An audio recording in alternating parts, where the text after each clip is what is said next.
All right, guys, I'm going to read Roxaboxen, written by Alice McLaren, illustrated by Barbara Cooney.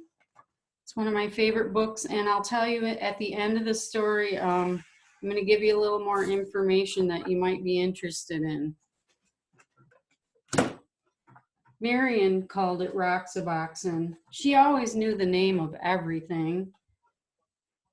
There, across the road, it looked like any rocky hill, nothing but sand and rocks, some old wooden boxes, cactus and grasswood, and thorny ocotillo. But it was a special place. The street between Roxaboxen and the houses curved like a river, so Marion named it after the river road. After that, you had to ford a river to reach Roxaboxen. Of course, all of Marion's sisters came, Anna May and Frances and little Jean, Charles from next door, even though he was 12. Oh, and Eleanor, naturally, and Jamie with his brother Paul. Later on, there were others, but these were the first. Well, not really the first. Roxaboxen had always been there and must have belonged to others long before.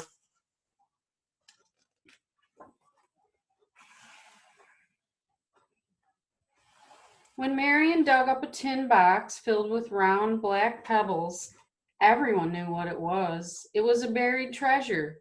Those pebbles were the money of Roxaboxen. You could still find others like them if you looked hard enough.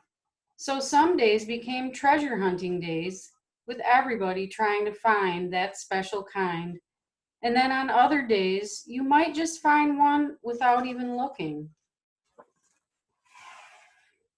A town of Roxaboxen began to grow, traced in lines of stone, Main Street first, edged with the whitest ones, and then the houses. Charles made his of the biggest stones. After all, he was the oldest. At first the houses were very plain, but soon they all began to add more rooms. The old wooden boxes could be shelves or tables or anything you wanted. You could find pieces of pottery for dishes. Round pieces were best. Later on, there was a town hall.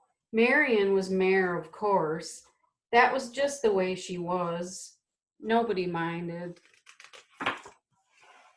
After a while, they added other streets. Frances moved to one of them and built herself a new house outlined in desert glass, bits of amber, amethyst, and sea green. A house of jewels. And because everybody had plenty of money, there were plenty of shops. Jean helped Anna May in the bakery, pies and cakes and bread baked warm in the sun. There were 2 ice cream parlors. Was Paul's ice cream the best or Eleanor's? Everybody kept trying them both. In Roxaboxen, you can eat all the ice cream you want. Everybody had a car. All you needed was something round for a steering wheel. Of course, if you broke the speed limit, you had to go to jail. The jail had cactus on the floor to make it uncomfortable, and Jamie was the policeman. Anna May, quiet little Anna May, was always speeding. You'd think she liked to go to jail. But if you had a horse, you could go as fast as the wind. There were no speed limits for horses, and you didn't have to stay on the roads. All you needed for a horse was a stick and some kind of bridle, and you could gallop anywhere. Sometimes there were wars. Once there was a great war, boys against girls. Charles and Marion were the generals. The girls had Fort Irene, and they were all Girl Scouts. The boys made a fort at the other end of Roxaboxen, and they were all bandits. Oh, the raids were fierce, loud with whooping and the stomping of horses. The whirling swords of Ocotillo had sharp thorns, but when you reached your fort, you were safe. Roxaboxen had a cemetery in case anyone died, but the only grave in it was for a dead lizard. Each year when the cactus bloomed, they decorated the grave with flowers.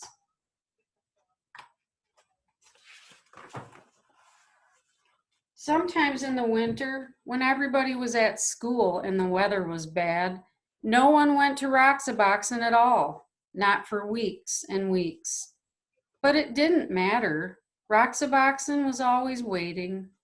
Roxaboxen was always there.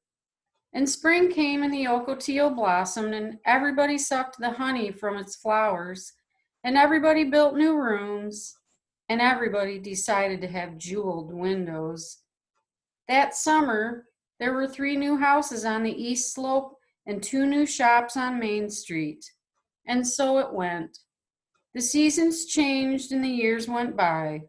Roxaboxen was always there. The years went by and the seasons changed until at last the friends had all grown tall, and one by one they moved away to other houses, to other towns. So you might think that was the end of Roxaboxen. Oh, but oh no, because none of them ever forgot Roxaboxen. Not one of them ever forgot. Years later, Marion's children listened to stories of that place and fell asleep, dreaming dreams of Roxaboxen. Gray-haired Charles picked up a black pebble on the beach and stood holding it, remembering Roxaboxen. More than 50 years later, Frances went back and Roxaboxen was still there. She could see the white stones bordering Main Street and where she had built her house. The desert glass still glowed, amethyst, amber, and sea green. And here's some notes at the end of the story. This is an actual place on 8th Street in Yuma, Arizona, 2nd Avenue and 8th Street. So the events in this book really happened to the author's mother, and she kept a manuscript and letters, and so the story came.